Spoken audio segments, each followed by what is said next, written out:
France like friendly destination जो है उसने स्टडी अब्रॉड के हवाले से कुछ चेंजेस किए हैं जिनका आपको पता होना चाहिए और ये जो चेंजेस हैं आपके लिए कैसे फ़ायदेमंद हो सकती हैं मैं आपको अभी बता देता हूँ। और इसके अंदर मैं आपको इन चेंजेस के साथ साथ एक बोनस पॉइंट भी बताऊंगा जो आपके इंटरेस्ट का होगा और आपको बहुत फ़ायदा देगा।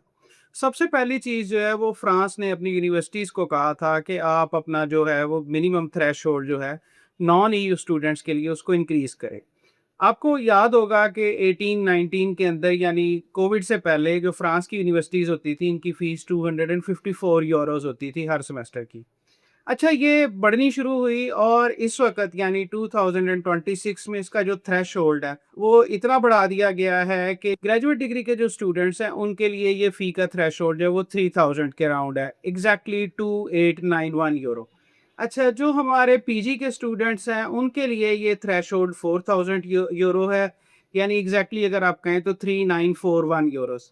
और जो हमारे पीएचडी के स्टूडेंट हैं, उनके लिए 400 यूरोज़ है और ये एग्ज़ैक्टली है 396 यूरोज़। तो एक चीज़ तो ये बढ़ाई है, दूसरा उनका इरादा ये है कि 2028 तक ये जो थ्रेशोल्ड है, इसको 8000 तक ले जाएँ। कुछ यूनिवर्सिटीज़ ऐसी हैं जिन्होंने अभी तक इसके ऊपर अमल करना शुरू नहीं किया, लेकिन बहरहाल ये एक पॉलिसी बन जाएगी तो उनके लिए इस पे अमल करना लाज़मी होगा। एक चेंज ये है जो फ्रेंच यूनिवर्सिटीज़ की फ़ीस के हवाले से आपको देखने में मिलेगी और ये पब्लिक यूनिवर्सिटीज़ में, प्राइवेट यूनिवर्सिटीज़ ऑलरेडी 9000, 11,000, 10,000 इसके अराउंड चल रही हैं।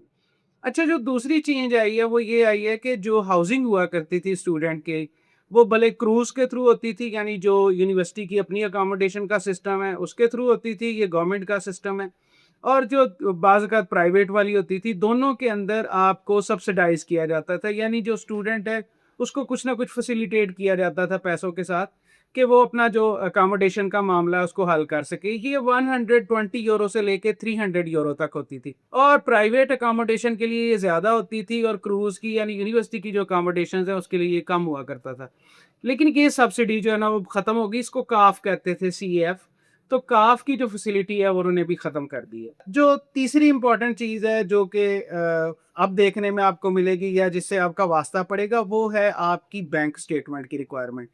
प्रीवियसली ये जो बैंक स्टेटमेंट की रिक्वायरमेंट हुआ करती थी, ये होती थी 615 यूरो पर मंथ और ये एनुअल जो है 7830 बना हुआ करती थी।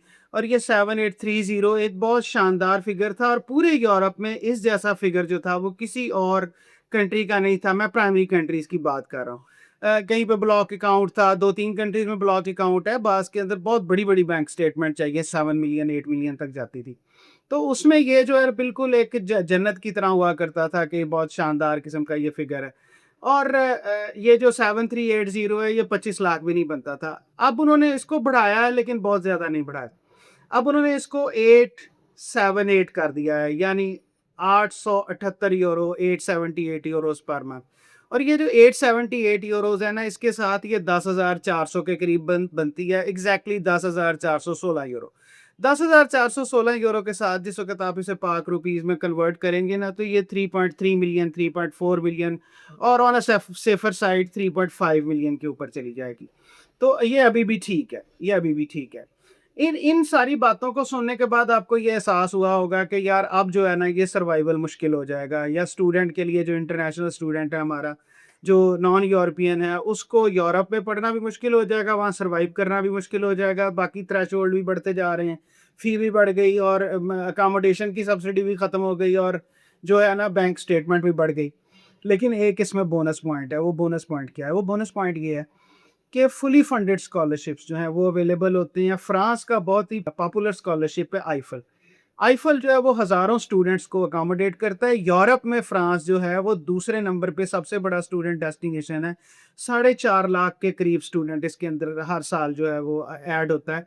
तो इसकी जो स्टूडेंट पॉपुलेशन है वो अराउंड 4.5 लाख रहती है। इस 4.5 लाख पॉपुलेशन के अंदर जो आईफल स्कॉलरशिप है वो बहुत सारे स्टूडेंट्स को अकोमोडेट करता है और तकरीबन आप समझ लें कि ये आपको जो ऑप्शन देता है ये 7 यूनिवर्सिटीज़ के अंदर, भले वो पब्लिक हो भले वो प्राइवेट हो। अगर आप आईफल स्कॉलरशिप के अंदर आ गए तो वो आपको वहाँ पे अकोमोडेट करवाएगा और ये पब्लिक फ़ी में ही होगा। और जो दूसरा बोनस पॉइंट है वो ऐसे ही मेरे ज़हन में आ गया, मैं आपसे शेयर कर देता हूँ, वो ये है कि पब्लिक यूनिवर्सिटीज़ के पास अभी भी 10% स्टूडेंट को फ़ी वेवर की 100% फ़ी वेवर की एग्ज़म्पशन मौजूद है अदर दैन द स्कॉलरशिप। यानी स्कॉलरशिप जो है आईफल है या एरास्मस है, ट्राई कंट्री, वो तो यहाँ पे बिल्कुल इफ़ेक्टिव हैं और जो दूसरे फ्रेंच स्कॉलरशिप्स हैं, वो तो यहाँ पे इफ़ेक्टिव है लेकिन साथ में ये भी जो है एक फैसिलिटी अवेलेबल है। तो फ्रांस के हवाले से ये सारे अपडेट्स थे। आई एम श्योर कि आपको इन चीज़ों से कुछ ना कुछ फ़ायदा होगा और आपको अपनी प्लानिंग करने में आसानी होगी। आपको फिर भी कोई कन्फ्यूजन हो तो आप हमें मैसेज कर सकते हैं, हम हर मैसेज का जवाब देते हैं। कोशिश करेंगे कि आपका ये जो जर्नी है towards your success, towards your career, उसमें हम आपको हेल्प कर सकें। Thank you very much.